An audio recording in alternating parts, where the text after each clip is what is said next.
আজিৰ ভিতৰত আপোনালোকক দেখুৱাম চাওক একেবাৰে কম খৰচত আপোনালোকে কেনেধৰণে এনেধৰণে আলু খেতি কৰিব পাৰিব চাওক এয়া পথাৰত অলৰেডি দেখিছেনে এই নৰা দি পেলাই আলু খেতি কৰা হৈ আছে আচলতে জৈৱিকভাৱে আলু খেতি কৰিছে দাদাই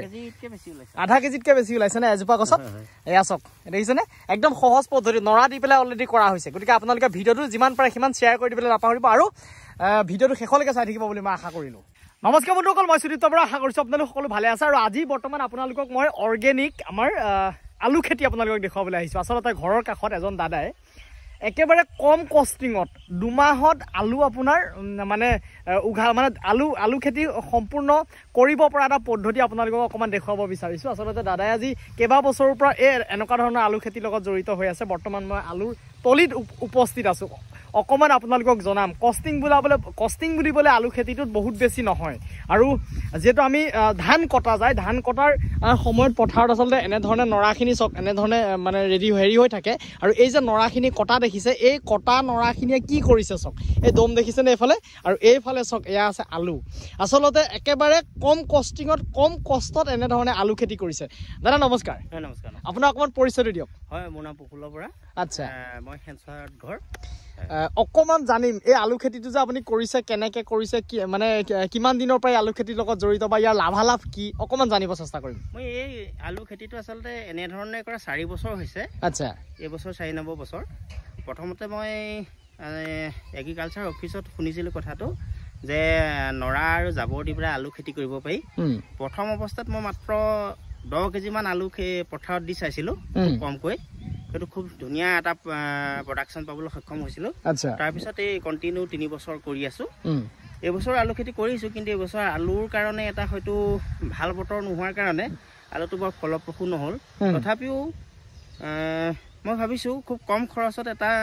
হিউজ এমাউণ্ট মোৰ লাভ হ'ব বুলি মই ভাবিছোঁ আচ্ছা আৰু এয়া যে দেখিছে আমাৰ অসমীয়া আলু এবাৰ হয় এইবাৰ মই অসমীয়া আলু কৰিছোঁ এইখিনি অসমীয়া আলু অকণমান দেখাই দিওঁ মানে কেনেকৈ প্ৰচেছটো কেনেকৈ কৰা যায় প্ৰচেছটো হয় প্ৰথমতে ধান দোৱা হ'ল ধান দোৱাৰ পিছতে নৰাটো কাটিব লাগে আচ্ছা নৰাটো কাটি ইয়াত কিছুমান সাধাৰণভাৱে অলপমান জৈৱিক সাৰ দিব লাগে প্ৰথমতে জৈৱিক সাৰৰ ওপৰতে আলুটো দিব লাগে আৰু কটা নৰাখিনি আলুখিনি ঢাকি দিব লাগে আৰু আলুখিনি ঢকাৰ পিছত যেতিয়া গজালি আহে তাতে ওপৰত উঁই দৰৱ আৰু যিটো আপোনাৰ বেক্টেৰিয়া লাগে সেই বেক্টেৰিয়া নহ'বৰ বাবে দৰৱ মাৰিব লাগে সিমানেই খৰচৰ নামত সিমানটোৱেই আৰু একেবাৰে কম আমি এইবছৰ অসমীয়া আলু দিছিলোঁ 30 কেজিমান আলু দিছিলোঁ মই সম্ভৱতঃ 5 কুইণ্টেল আলু পাম 30 কেজিত 30 কেজিত 5 কুইণ্টেল আলু আপুনি পাব আৰু ইয়াত খৰচৰ নামত দুগৰাকী মহিলাক লগাইছিলোঁ এদিন 500 টকাৰ নৰা কাটিবলৈ আৰু তাৰ বাদে মোৰ দেউতা আছিলে দেউতাই মই কিছু নৰা কাটি পেলাই দিছিলোঁ সেয়াই ইমানেই খৰচ গতিকে এইখিনি চাওক আপোনাৰ আলু গছ এনেধৰণে দিয়া আছে আচলতে খান্দিবলৈ বিৰাট সহজ খান্দিবলৈ সহজ দেখাই দিম প্ৰচেছটো চাওক এনেকে দিয়া থাকে মানে প্ৰথমতে আপুনি আলু আচলতে পথাৰখিনিততো আমাৰ ধৰি লওক ধান কটাৰ পাছত এনেধৰণে মুকলি হৈ থাকে তাৰ পাছতে আলুটো অলৰেডি দি দিয়া হয়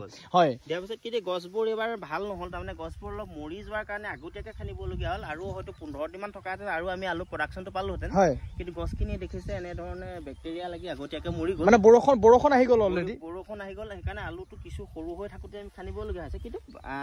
আশানুৰূপ ফল পাইছোঁ আপুনি দেখুৱালে গম পাব আচলতে এনেধৰণে এই নৰা দিছে নৰা মানে খান্দিবলৈ একেবাৰে সহজ গোটেই বস্তুটো যদি আপুনি লুটিয়াই যায় প্ৰতিজোপা আলুতে আধা কেজি 1 কেজি কৰি আলু পাব আলু অলৰেডি খান্দি গৈ আছে এই আলু খনা পদ্ধতিটো বিৰাট সহজ লুটিয়াই গ'লে আলু ওলাব আপোনাৰ আলু দেখিছে নৰাই চৰাই গোটেই আলুৱে সোমাই থাকে যথেষ্ট পৰিমাণৰ আলু প্ৰডাকশ্যন হয় এয়া এনেধৰণে আপোনাৰ আলু উঘালিবলৈও ভাল একেবাৰে সহজ এনেকে উঘালিলেই হ'ল মাত্ৰ গোটেই আলু এজোপা আলুত আধা কেজি 1 কেজিলৈকে আলু হয় মানে আৰু দুদিনমান অকণমান যদি মানে খান্দি মানে আৰু দুদিনমান সময় যদি মানে বতৰটোৱে যদি বেয়া নকৰিলহেঁতেন তেতিয়াহ'লে ইয়াত আৰু মানে আলু মানে বেছিকৈ পোৱা গ'লহেঁতেন হয় নে নহয় এইবাৰ অসমীয়া আলুৰ কাৰণে ধৰক এনেকে যথেষ্ট পৰিমাণৰ আলু আচ্ছা এইখিনি চাওক কেনেকে আলু মাত্ৰ খৰচ খুব কম খৰচত এটা ভাল খেতি কৰিব পাৰে এইবছৰ কিন্তু আমাৰ পৰা দেখি আমাৰ গাঁৱত বহুত লোকে কৈছে বতৰ বেয়া হোৱাৰ কাৰণে কিছু লোকচান হৈছে মই কিন্তু অনুৰোধ কৰিছোঁ প্ৰতি বছৰে পেলনীয়া মাটিডোখৰ আমি ধান তোলাৰ পিছত এৰি থোৱা মাটিডোখৰ আলু খেতি কৰিলে কিন্তু যথেষ্ট লাভ হ'ব আচ্ছা হয় গতিকে এনেকেও চাওক আপুনি বা মই এনেধৰণে আমি খেতিটো কৰিব পাৰোঁ একেবাৰে সহজ পদ্ধতিত কোনো আপুনি আলু খেতি কৰিবলৈ কোনো ট্ৰেক্টৰ মাৰি মাটি উলিয়াই থাকিব কোনো দৰকাৰ নাই আপোনাৰ জাষ্ট পথাৰখিনিত আৰু ইয়াতে আৰু এটা প্লাছ পইণ্ট আৰু প্ৰথম কথা এইখিনি মই কৈ দিছোঁ দেই আপোনালোকক মোক নাচাব আজি চেহেৰা একেবাৰে বেয়া হৈ আছে কথাটো হ'ল কি আজি ফাকুৱাৰ বতৰ গতিকে একেবাৰে পিন্ধানতো আমাৰ বেয়া কাপোৰ পিন্ধি আছোঁ গোটেই মূৰত ফাকুৱা লাগি আছে তাৰ মানে ভিতৰতে মই দাদাই যেনে আলুটো মানে খান্দি থকা দেখা পালোঁ আৰু ভাবিলোঁ আপোনালোকক অকণমান দেখুৱাওঁ গোটেই পদ্ধতিটো আচলতে বহুত সহজ পদ্ধতিত কম ইনভেষ্টমেণ্টত এনেধৰণে আমি খেতি কৰি পেলাই যিটো ঘৰত খাবৰ কাৰণে হৈ গৈছে বিকিবলৈও হৈ গৈ আছে সকলোৱে যদি এই পদ্ধতিটো মানে ব্যৱহাৰ কৰে এই পথাৰডৰা পচক এই পথাৰডৰাত কি হৈছে আৰু ধান খেতিৰ কাৰণে আচলতে বহুত সাৰ হৈ গৈছে ন পথাৰডৰাত ধান খেতিৰ কাৰণে আৰু লগত মই এয়া মটৰ খেতি কৰিছিলোঁ ইয়াত মটৰো দিছিলে আলু হেৰিটোতে এনেকৈ মটৰ দি দিছিলোঁ ইতিমধ্যে মটৰ চিঙা হ'ল আচ্ছা যথেষ্ট পৰিমাণৰ মটৰো আমি পাইছিলোঁ তাৰমানে এই দুটা মাহত একেডৰা মাটিতে ধান ৰোৱাৰ পিছত কম খৰচত আলু আৰু মটৰ যথেষ্ট পৰিমাণে পাইছিলোঁ আচ্ছা আচ্ছা মটৰো ভালেই হৈছিলে কিন্তু এতিয়া বৰ্তমান আৰু আলু খনাৰ কাৰণে মটৰখিনি চিঙা গ'ল উঘালি পেলোৱা গৈছে হয় আৰু এইখিনি আৰু এয়া হ'ল আমাৰ বৰ্ণিল আকৌ দেই এই দাদাৰ মানে ল'ৰা অকণমান নামটো কৈ দিয়া তোমাৰ নমস্কাৰ মোৰ নাম শ্ৰী বৰ্ণিল বৰা এই বৰ্ণিল ইও আচলতে খেতিত এনেধৰণে লাগি থাকে আৰু এইখিনি চাওক আলু দেখিছেনে বহুত আলু আছে আচলতে এয়া দেখিছে এটা আলুৰ পৰা এইখিনি যথেষ্ট আলু হৈছে আপোনাৰ আলুকে দেখিব এইখিনি গোটেই আলুৱে আচলতে ইয়াত অকল কি হৈ আছে আমাৰ যিটো ব্ৰইলাৰ যিটো গু এই ব্ৰইলাৰ গু দিয়া আছে নে হয় হয় অলপমান ব্ৰইলাৰ লাটটো দিয়া গৈছে 2 বছৰীয়া ব্ৰইলাৰ লাটটো দিয়া আচ্ছা আচ্ছা মানে এই সঁচাই ভাল লাগিছে আৰু সহজ পদ্ধতিত একেবাৰে এনেকে দাঙি দিলে ভাল লাগিব চাগে মোৰ সম্ভৱতঃ কিছুমান এনেধৰণে সেয়া হয়তো আগত খনাৰ কাৰণে বিশ্বাস নকৰিব পাৰে এয়া চক নতুনকে এনেকে আছে এয়া আছে দেখিছেনে এনেকেই খানিব পাৰি এয়া চক আলুত কেনেকে ওলায় কৰিলে এই খেতিটোত খুব কম খৰচত বহুত বেছি আলু প্ৰডাকশ্যন হয় দেখিছে আৰু সময় কম লুটিয়াই দিলে আলু ওলালে আলু আৰু আলু হ'ব এই ভিতৰত আচ্ছা মানে বিঘা মাটি তেতিয়া আলু হ'ব এনেকুৱা মানে প্ৰথম কথা হ'ল কি চাওক আপোনাৰ ইয়াতে খান্দি থাকিবৰ কাৰণে মানুহৰ ইমান এটা দৰকাৰ নাই বস্তুখিনি গোটেই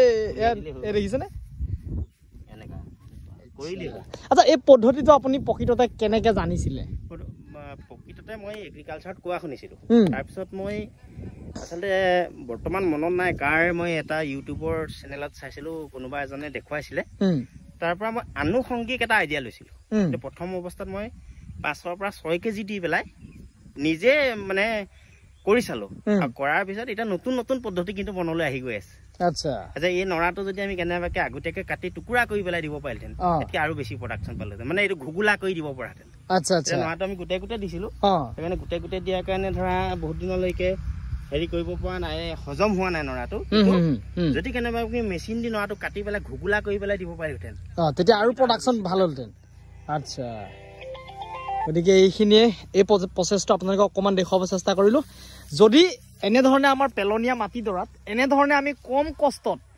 গোটেই প্ৰচেছটো যদি কৰিব পাৰোঁ নৰাখিনিও ধৰি লওক মাটি টুকুৰাও আমাৰ সাৰ হৈ গ'ল কম কষ্টত আমি আলুখিনিও নিজৰ ঘৰতে খাবও পাৰিলোঁ কিনিবও মানে বিকিবও পাৰিলোঁ বেলেগক হয় নে নহয় আৰু এইফালেতো এইখিনি গছ দিছেনে ইয়াৰ পিছত দিয়া সম্ভৱতঃ ন দোকানৰ গেলা আলু মানে থাকে যে এইটো দোকানৰ পৰা গেলা আলু আনি দিছিলে গেলা আলু পেলাই আনি এতিয়া শেহতীয়াকে এলাইনটো মানে দিছো আচ্ছা গেলা আলুটো দি থলেও এনেকে ধৰণে হয় আচ্ছা আমি বহাগৰ বিহু আগে খানি পেলাম দিয়া হৈছিলে আচলতে এইবোৰ দোকানত গেলি থাকে কেতিয়াবা গৰুলে অনা যায় লগতে আনি এনেকে দি দিয়া গৈছিল এনেকে গেলা পিঁয়াজো এবাৰ কৰিছিলোঁ প্ৰডাকশ্যনো ভাল হৈছিল পিঁয়াজো ভাল হৈছিল চেম এনেধৰণে